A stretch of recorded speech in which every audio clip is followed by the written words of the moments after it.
Hello everybody, Tajri on the God 3 here, and welcome back to Pokemon Universe. This episode that I'm reviewing today is Pokemon Universe, episode 23. This episode is titled, Help Us, Wooper, We Need You. So, it kind of gives you a clue of what's going on in today's episode, but let's go ahead and get into details. Our heroes decide to take a training break on their way to Zeon City in order to get stronger. They're training their two newest Pokemon, Trent's training Clauncher, while Luna is training Houndour. The two are battling each other.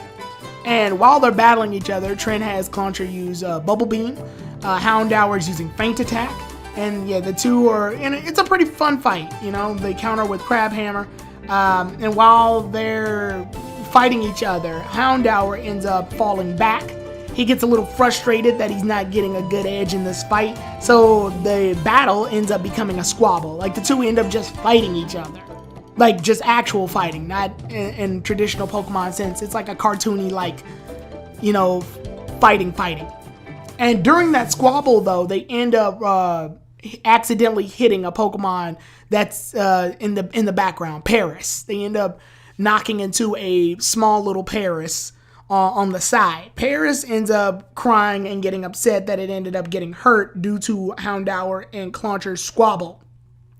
Because Clauncher hates to lose and Houndour also hates to lose, their personalities end up clashing. And take a note of that for later, because their personalities clash. So it's a very important detail to know. Just for now, just know that this is the first of many where they have this little back and forth squabble. But during the squabble, Paris ends up running back to Parasect, its evolved form, obviously. And the Parasect, there's a bunch of Parasect. They end up getting notified of what's going on, and they end up attacking our heroes. And all of the Pokemon are outside of their Pokeballs at this time, too. They're just relaxing while Trent and Luna were training. Coda points out that a bunch of these Pokemon were coming in huge squads, and they all end up using Stun Spore on our heroes and the Pokemon. Every Pokemon is affected except for Katini, because Katini is a grass-type Pokemon. And Pikachu and Magnemite can't get paralyzed. So, because electric-type Pokemon can't get paralyzed. But Paris a couple of Paris come in and they end up using Sleep Powder. So, Pikachu and Magnemite end up going to sleep. So, they're asleep. All of the Pokemon are paralyzed. And Trent, Luna, and Coda are also paralyzed due to the Parasect. Ended up using the Stun Spore and Sleep Powder combination.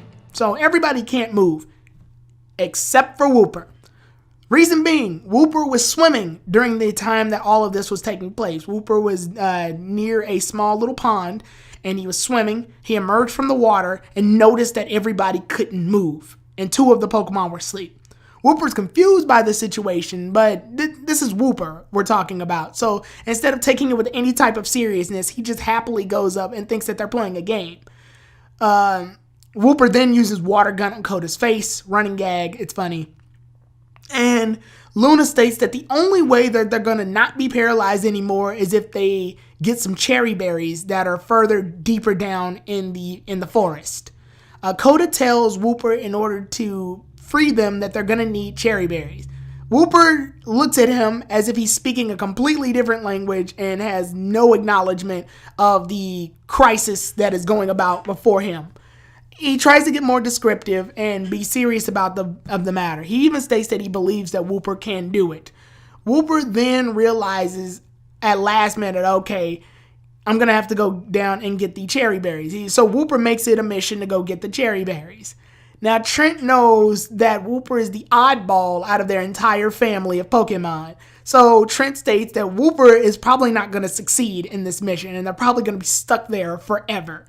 Coda wants to tell Trent that he's wrong, but at the same time, he knows how odd Wooper acts. So he doesn't know what to think. Luna wants to be positive about the situation too, but again, it's Wooper.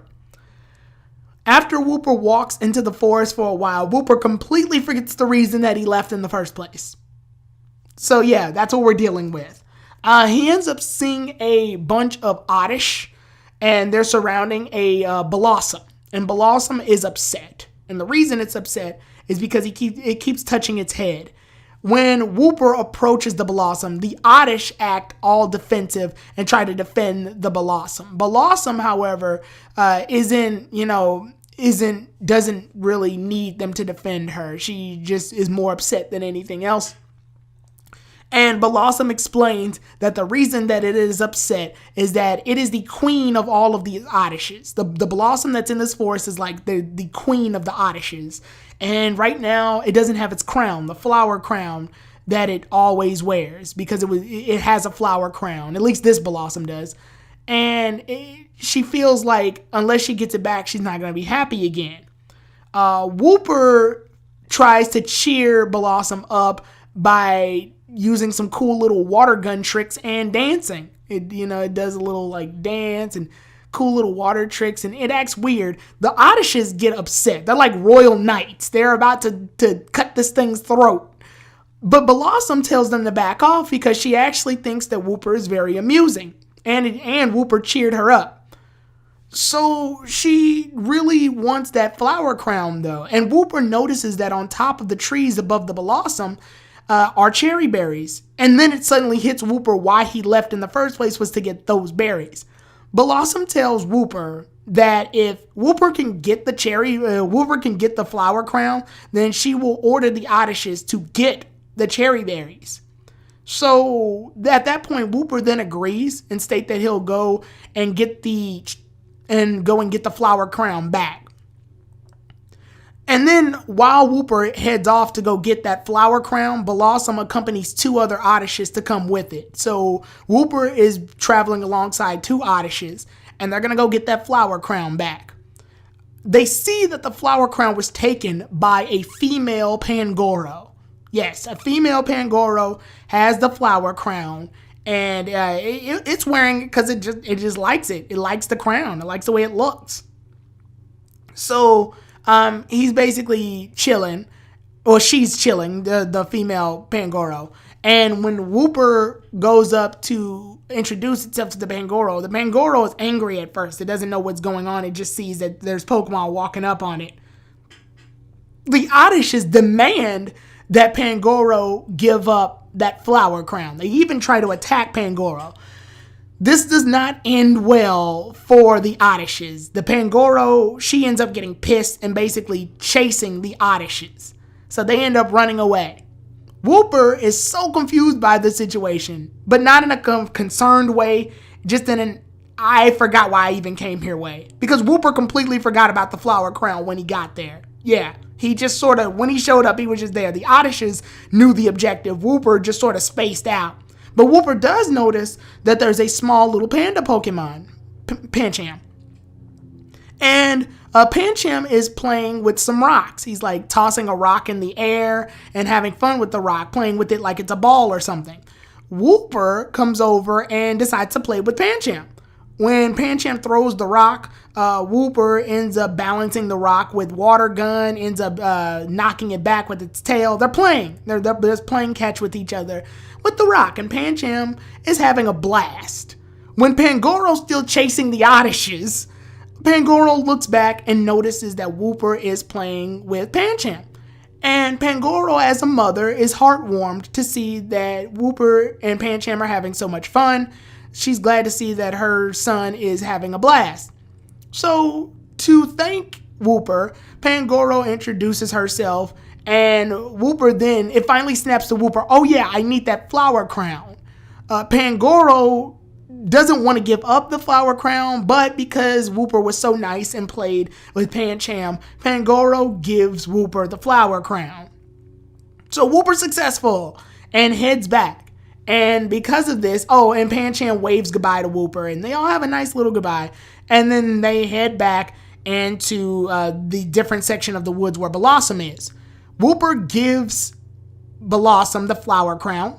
And when Blossom has the flower crown, Blossom commands the Oddishes to use Razor Leaf to knock down the cherry berries. The cherry berries are knocked down, and Wooper ends up forgetting why the cherry berries were even relevant in the first place. Yeah, Wooper doesn't even think about it until last minute when Whooper's about to walk away and then remembers that Coda said, I believe you can do it. Once that hits Whooper, Whooper says, yo, I need help getting these cherry berries. So Oddish, Whooper, Blossom, and the others take the cherry berries and head down to where Trent, Luna, and Coda are. Now, Katini, you're probably wondering, well, how come Katini didn't join Whooper in the journey to help Whooper be more focused? The reason being is because the Parasac and Paris are still there and they're watching Trent, Luna, and Coda and the others. So they decide to try to attack them. And Katini is basically defending them. So Katini's been fighting Parasac the whole time, just defending them from getting hurt. So Katini is really tired. It's like super exhausted. But when all hope seems lost and Katini's about to faint, Whooper shows up along with Blossom and the Oddishes with the cherry berries. They take the cherry berries and basically they're able to be cured of their paralysis.